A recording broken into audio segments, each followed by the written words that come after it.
This is Pierre Bouvier, lead singer of the band Simple Plan. I could sing a song for you, Wine 30 with Andrew and Lindsey. Here we go. Andrew and Lindsey hosting Wine 30. Andrew and Lindsey. Through all the best and many more years to come tonight. I'm just a kid. Many more years to come.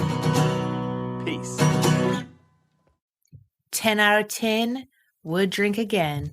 This is the wine we are drinking today on the podcast. It is a 2020 red wine blend. It is from the 10th anniversary of Winc wines. This is like their special birthday wine that they put together. It says tasty notes of red cherry, raspberry, pomegranate, and spice. And they're like, this birthday treat is worth celebrating 10 out of 10 times over.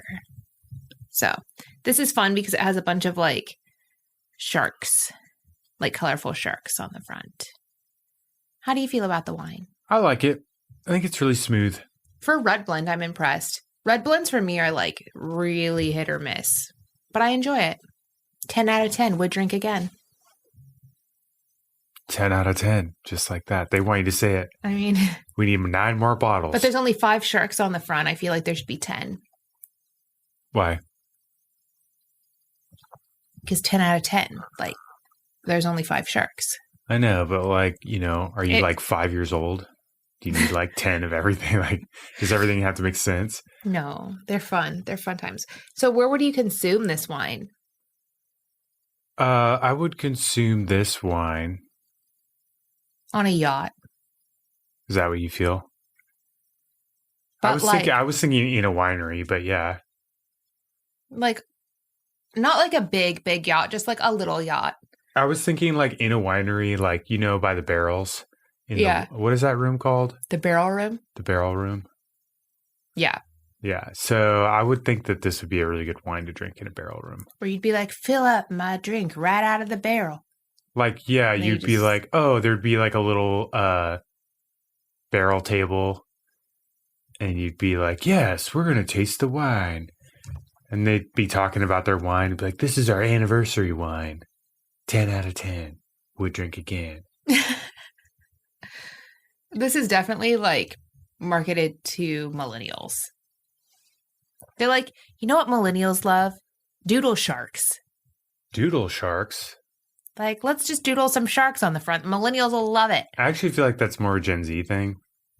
I don't know. I feel like the way they look is very millennial, but... Did you know that our Supreme Court justice that Trump put into office is a millennial? I legit thought she was like in her mid-50s. She's my age, 35. And I still don't know if I believe you when you say that. Like, she just looks and... She was 33 in 2020. That's so crazy. Like, I can't... No. And she also...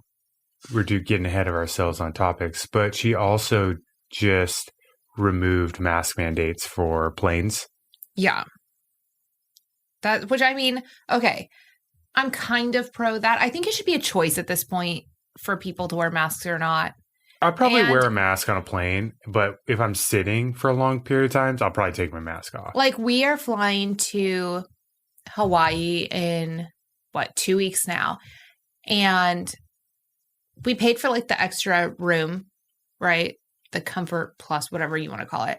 So like, we are separated a little bit from the people in front of us, an extra, foot, if that.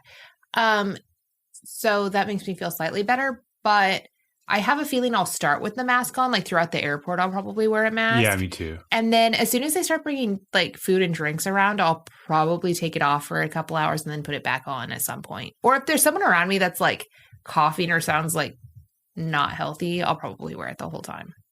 Which is weird because it doesn't actually protect you from people coughing. I know, but it feels comforting. But it protects others if you are coughing from them getting your germs. So it's kind of like this weird thing where the people that aren't wearing a mask and just hacking don't really care about your health in general anyway. I know. It's a bummer. The way masks work is a bummer because it's like you actually have no control over your own. Yeah. Like we self. listening to the radio and they were like, I feel like just people sometimes do not get it. They're like, masks are fake. They don't work. I'm like, they do work. But you have to look at it as protecting others and not as protecting yourself. Yeah. And there's a lot of people that are very selfish that are like, well, if it doesn't protect me, what's the point of wearing it? Yeah. And it's like, well, because don't you want to protect the people around you, like that you don't even know if what conditions a lot of people will like cling onto the most obscure data just to support like or fake data that they read just somewhere to weird. Support like an outrageous claim. Like they will support their outrageous claim with the most obscure, like untested data that they can find. And then they'll turn around and say something that's like widely accepted and known and is pretty like well established data as like the exact same thing as what they're doing. So like it doesn't make sense. Like these people arguing make no sense sometimes. We are getting ahead of ourselves though, because we got to talk about what we've been watching this week. We do. What have we been watching? Well, I watched Moonshot 3 times on HBO Max. I watched it one time because I thought Andrew was going to come to bed soon, but like not soon. And I was like, oh, I'll turn on a movie that he can turn off when he comes to bed. So I turned on Moonshot and I watched probably about 10 minutes and I fell asleep. So then a couple nights later, I woke up in the middle of the night. I couldn't sleep. And I was like, okay, what am I going to do? So I put in my AirPods and I turned on that movie again, but put it face down. So I was just listening to it and luckily fell asleep while watching it. But then I had really weird dreams. And then the next day I was like, how much of that movie do I remember and how much did I make up? So I watched it a third time and realized I made up about half of it. It was a so-so movie that I watched 3 times. I gave them 3 views for a movie that was probably like a 6 really out of 10. Enjoyed it if you watched it 3 times. I don't know. It was interesting enough that I wanted to know what happened. But then when I actually watched it, I was like, this movie is not great. Yeah. It was cute, but I wish I watched it once. I also watched The Cleaner, which I had never seen before. It was from 2014 and it had Samuel L. Jackson and Eva Mendes.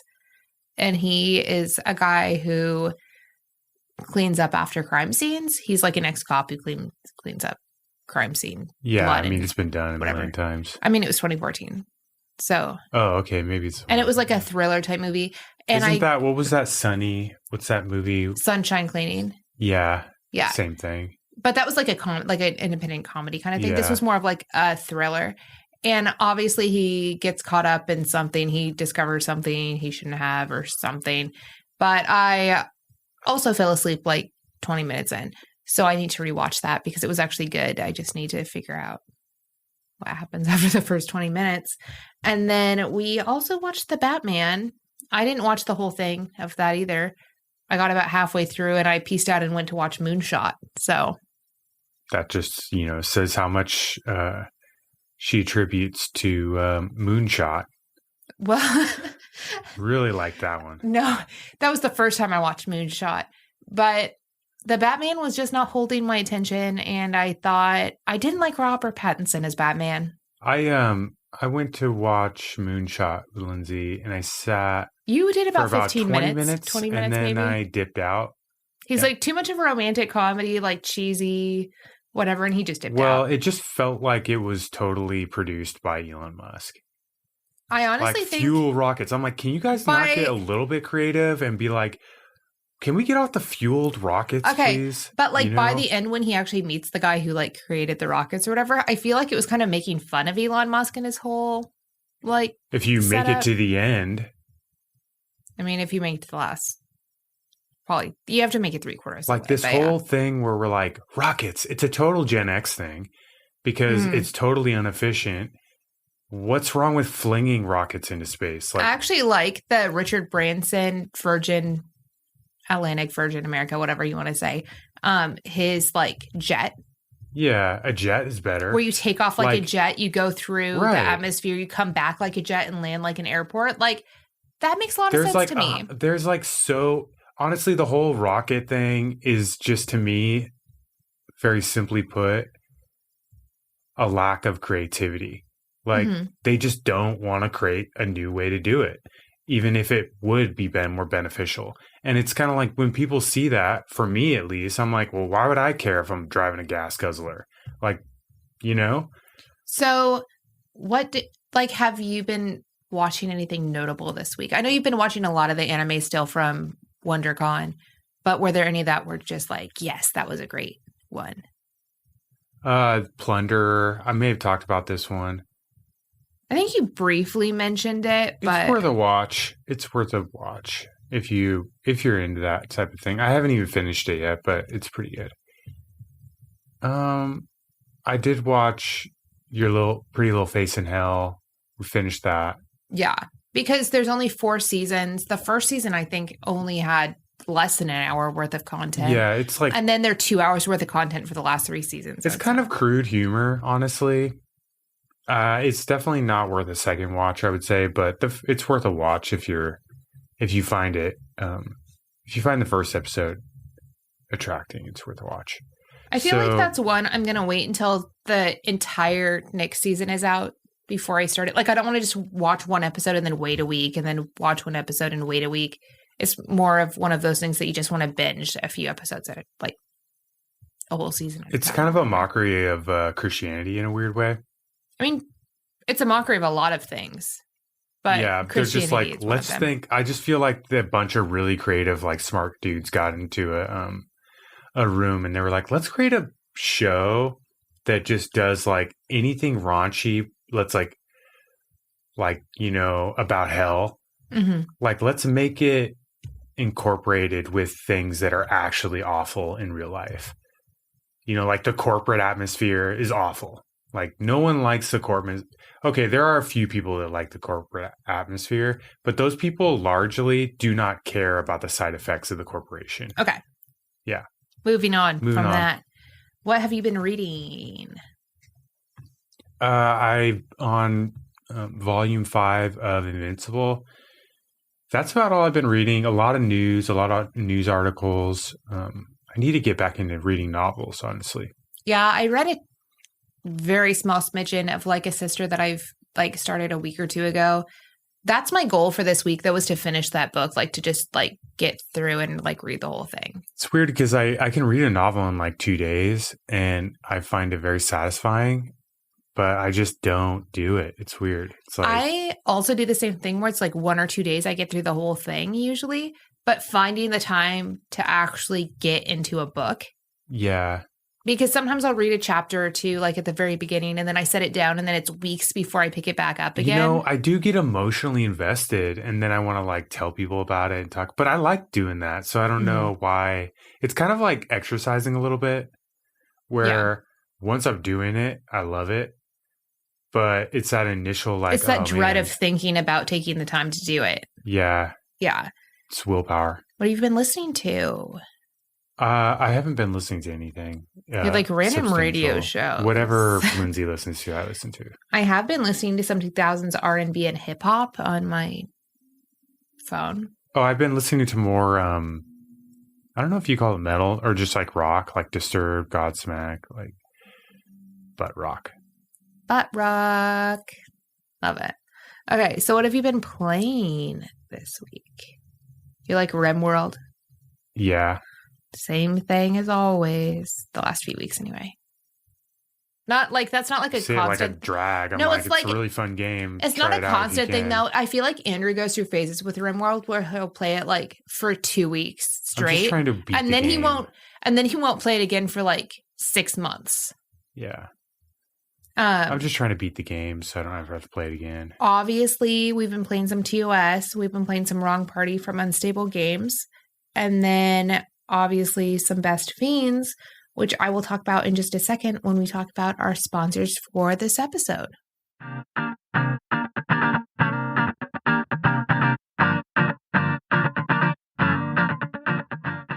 Enough is never enough. You know when you have a little slice of cheesecake and then you're like, I could go for some more cheesecake. That's what like playing Best Fiends is like. It's when you're not quite satisfied with what you have and you just want more. And more is better and more is fun. And playing more Best Fiends is fun. And Best Fiends is an amazing match 3 puzzle game with beautiful, stunning visuals. And you collect tons of fiends that get you powered up as you play more levels.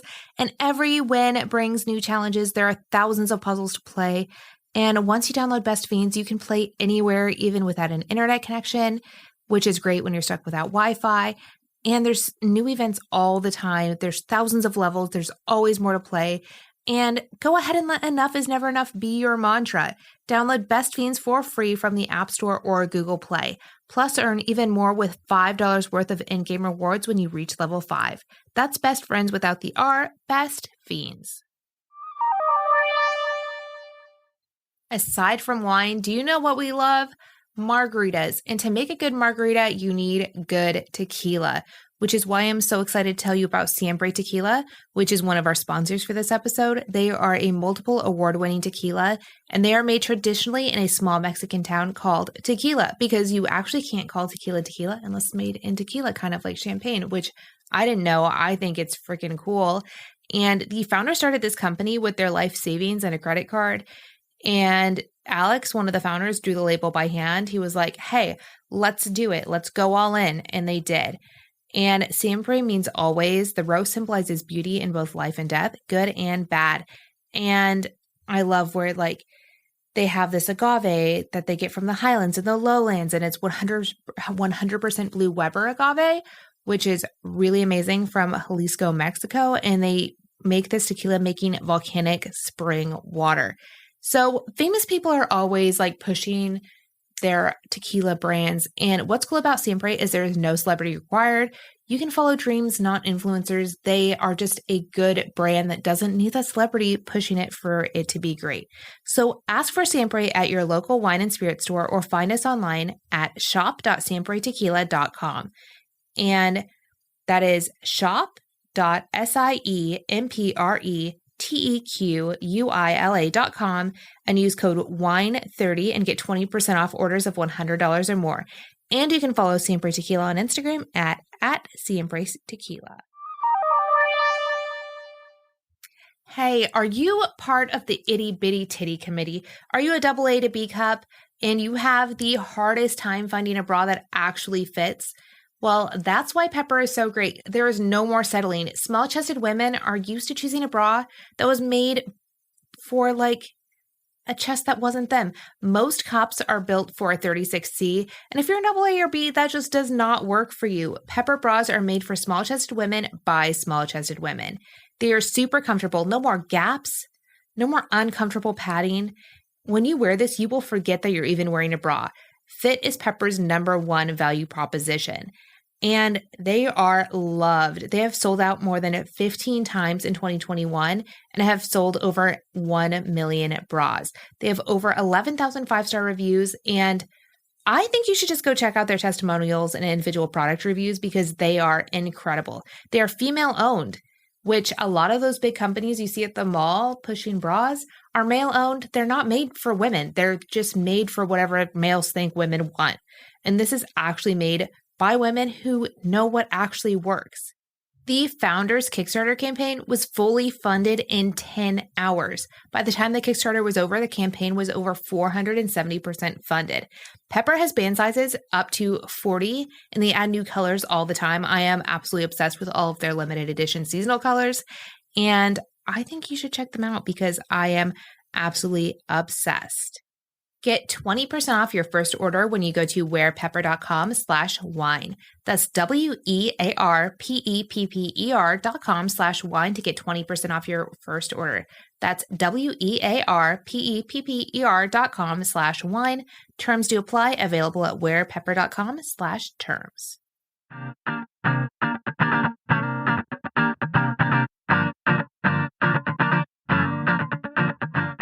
Welcome back. It would be a disservice to this podcast to not talk about the Amber Heard Johnny Depp trial going on right now. So if you don't know, they're currently going through a super messy divorce. Amber Heard said that Johnny Depp was super abusive. He was super drugged out. He cut off his finger, all these things. And he is now suing her for $500 million for a defamation lawsuit. And I watched I've probably watched like 2.5 hours of this trial throughout the week. And it's mainly Johnny Depp talking about different instances where they're like, okay, well, explain this. Like what happened this day? What happened this time? What happened then?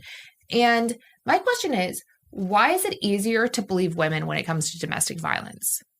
I was also going to bring that up because I was going to say, how do you think he's purveyed in news stories?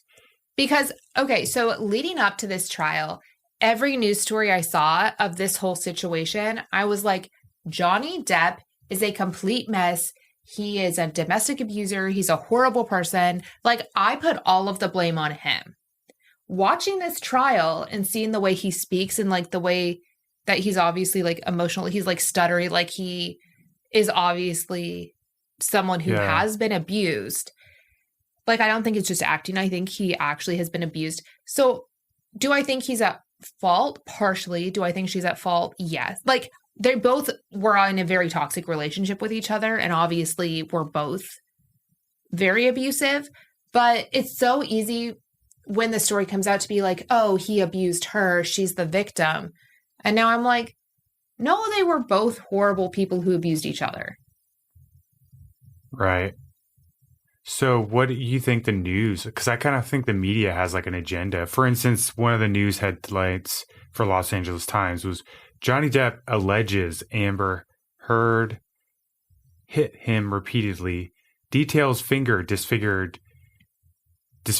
fight. Like, well, the way they phrase it comes off as like, he alleged that maybe she did this, but she's tiny and she's a woman. She couldn't possibly hurt him. Right. Like right? I think that's so wrong. And it's belittling like him and his experience and like what she did to him, because they're like, well, you're bigger than her. You're stronger than her. He's actually not. He's a skinny little guy.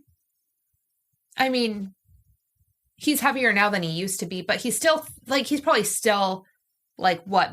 170 pounds max. I don't think he's abusive. I don't think he's a physically abusive person. I think when he was on opioids, which he talks about being on opioids and like abusing alcohol, I think during that time period, he probably was abusive. I think once he chose to get sober, that probably like stopped at that time. Like, I think he noticed that there was an issue and that he needed to like get help. He like got help for those addictions. And during that time, she continued to abuse him. Why do you think that? Well, I mean, that was what the whole trial was about today, was like after he got sober and she like was still drinking 2 bottles of wine a day and being very like physically abusive and like emotionally abusive. And that was like after he had gotten help and after he was like trying to set things right. I just think it was like not a healthy relationship all around, but I do regret not believing him in any sense until this trial, because I was the person who was like, well, he was like, he is the man, like how battered could he have been, right? But like hearing him recount stories, I'm like, that sounds pretty legit. Yeah. And also, okay, another thing I want to have to say that kind of transitions into a subject is that the news really kind of like shoots their own foot when they make their headlines make someone look like a crazy, and then you go and do a little bit of research and you find out, oh, it's not so black and white, right? Which he lost a ton of movie roles. Yeah. And she somehow didn't lose, like she's still doing Aquaman 2. So why is she still doing her biggest franchise, making the most amount of money while he got dropped from all of his films? Right. So, for instance, to transition a little bit, I guess Trump has been in the news, and he has basically been saying how he has an enduring relationship with Putin, like a deep, enduring relationship, which is kind of like bad timing, I would say, just because like Putin's right now like killing and murdering people, throwing them in ditches. But, you know, also getting his butt whooped. Pretty much everything with Trump is always bad timing. So what I'm saying is, though, is like, that was Vanity Fair. So I'm like, well, are they just like, I lose a little bit of like trust because of like other headlines for things that you find out are shade. Like, oh, well, that wasn't quite the truth. So like, do I just believe that at face value when they say that? Okay. Or I do have to say, in Vanity Fair's sake, they do a lot of research before doing an article. So, but it still sounds very opinion-based. Vanity Fair is known for the Alexis Nyers interview from when she was part of the Bling Ring, that whole Alexis, or Nancy, whatever, this is Alexis Nyers calling, and then that whole thing about how she was upset about the interview. But they befriend kind of these people and do these interviews, like the Twin Flames people. They befriended them and said, oh, we're doing this great article about you. Like, we'd love to chat. And like, they get all this information that way and then release articles that are like completely against those people. Right. But that's not like a new thing. That's no, but they're known for it. They really talk to every person in an article and get as much information as possible. And I do have to say, as far as journalism and reporting goes, Vanity Fair actually does better than like a BuzzFeed article that's just like, Donald Trump, friends with Putin.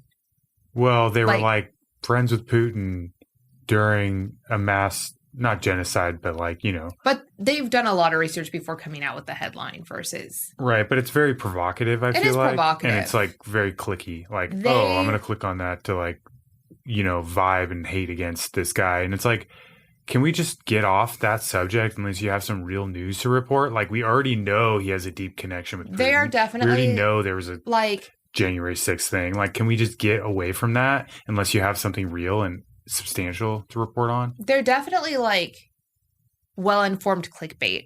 Yeah. Where they're like, we're going to take a clickbaity subject and we'll give you a really well-informed article, but it's still clickbait. Right, because I don't want to hear the same information over and over again, just in different opinion, you know? Like, I want you to come up with something fresh and be like, oh, like, did you happen to know about this thing that's not really reported on? Yeah. So moving on, another big figure, Elon Musk, offered to buy Twitter for 46 billion? Yeah. 43 or 46 billion. Yeah. Some insane amount of money. I mean, it's not really that much in all grand scheme of things. But, since he already owns most of the stock. Okay. Also, another feature is that he sold 10% of his Tesla stock last year for $18.4 billion. Yes. Or something around for me, this instead of, like he's posing him taking more Tesla stock out and putting it into Twitter. Because, so 18 billion, right, is what you said was 10%. Roughly, yeah. So he's taking out another 20%, essentially, to buy Twitter. So that makes him 30% down. Like at that point, he would have sold at least 30% of his Tesla stock. Like, it's kind of a bad look, which it makes me think that he's sneaky being like, I want to invest in these companies. But really, he's dipping out of Tesla. Right, because Tesla's kind of like a sinking ship. One, the price of Teslas are going up with inflation, like a lot. They closed all their stores, right? Well, they closed all their stores, but two, a lot of their features that they had promised people are now being gone back on. And batteries are starting to peter out, and they don't have replacements for them. Well, and four, they don't go as far as you think they do. No. We saw a Tesla out in the country the other day, and I was like, ooh, they're probably looking for a charging dock right about now. They're going to hop on the ferry and hope there's charging on the ferry. Yeah. No, we didn't think that. Well, we did joke about that. But. Well, I'm all for electric cars, but I don't think the innovation is what they're focused on. I think it's the paycheck. And I'm like, you got to innovate. Like, you got to stop this whole thing where you're plugging the car in like a gas thing. Like, there's so many different creative things you can come up with. Mm-hmm. Like pulling up onto a platform. That's what I was thinking. Or like, then once you get past the driving onto a platform is you can like install it into road. So while you're driving, it's charging your vehicle. Right. But also, I think what's more innovative than Tesla, which is all electric, is the like electric hybrids where you put gas in, but it's charging your battery constantly. So a tank of gas, right? Like you fill up your tank and it could last you 6 months because you're constantly charging that battery. Which that is cool. And that's a very transitional car. Like that'll last you like 20 years. But that's what they should be pushing right now. Well, that's what they should be selling. What they should be pushing is the future, right? Like they should be like, oh, But electric's not there yet distance-wise. Yeah, and neither is renewable energy, honestly. Like, we just don't have the renewable energy. So I do think they should be pushing hybrids. But the electric hybrids were that's not like that. Yeah. where the way the future is, but that is where we're at right now. So they should be selling the hybrids, and they should be like, the hot topic should be the future. Because honestly, electric cars are not there yet. I'm just going to say that out right now. Like, the way they've functioned and the way they're thinking about it, it's not going to work. Mm-hmm. Also, there's a lot of really other great competitors that they just smother out, right? Mm-hmm. Like, you have hydrogen, you have like a ton of different bio. Yeah. I mean, bio is not great. You wouldn't want to like burn wood in a car engine, right? No. Put a log of wood in there. Okay. Moving on. Are you ready? We are actually out of time. No. No? One more topic? Okay. So, I have a couple good ones, but I guess I have to pick one or the other. Do you think people should filter themselves at work? Filter? Like, do you think people should hold back, like, don't swear at work, don't open up about this, don't talk about this, like, hide parts of their personality because they're at work? Or do you think people should be like, this is who I am, take it or leave it? Like, well, I wouldn't call it holding back. No, I'm saying it's like filtering. It's like, should they filter themselves? Like, I think you can. Okay, so I actually have, like, I want to say not a mainstream idea on this.